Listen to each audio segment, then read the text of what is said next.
சேலம் மாவட்டம் திண்டிவனம் அருகே திருமண வரவேற்பில் டிஜே நிகழ்ச்சியால் இரு கிராம மக்களிடையே மோதல் வெடித்து சாலை மறியலில் முடிந்தது.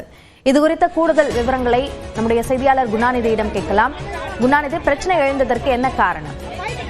அபிநயா, திண்டிவனம் அடுத்த கொந்தமூர் கிராமத்தில் நேற்று இரவு திருமண வரவேற்பு நிகழ்ச்சி ஒன்று நடைபெற்றிருக்கிறது. அப்போது டிஜே இசைப்பதில் இருதரப்பினரிடையே மோதல் ஏற்பட்டு கைகலப்பாக மாறியிருக்கிறது. அப்பொழுது சமாதானம் செய்து அனுப்பி வைத்த நிலையில் இன்று காலை, அதாவது கீழ் சித்தம்பூர் கிராமத்தைச் சேர்ந்த 20க்கும் மேற்பட்டோர் தடி உள்ளிட்ட ஆயுதங்களுடன் கொந்தமூர் கிராமத்திற்குள் சென்று அங்கிருந்த கடைகள், வீடுகள் என வாகனங்கள் உள்ளிட்டவற்றை அடித்து நொறுக்கி சேதப்படுத்தியிருக்கிறார்கள். இதன் காரணமாக ஆத்திரமடைந்த பொதுமக்கள் திண்டிவனம் புதுச்சேரி தேசிய நெடுஞ்சாலையில் மறியலில் ஈடுபட்டார்கள். கிட்டத்தட்ட 1 மணி நேரத்திற்கு மேலாக நடைபெற்ற இந்த மறியல் காரணமாக வாகன போக்குவரத்து என்பது முற்றிலும் முடங்கியது. தொடர்ந்து காவல்துறையினுடைய பேச்சுவார்த்தையை தொடர்ந்து இந்த மறியல் கைவிடப்பட்ட நிலையில் தொடர்ந்து காவல்துறையினர் இந்த தாக்குதல் சம்பவம் தொடர்பாக வழக்கு பதிவு செய்து விசாரணை மேற்கொண்டு வருகிறார்கள். அபிநயா, விவரங்களுக்கு நன்றி குணாநிதி.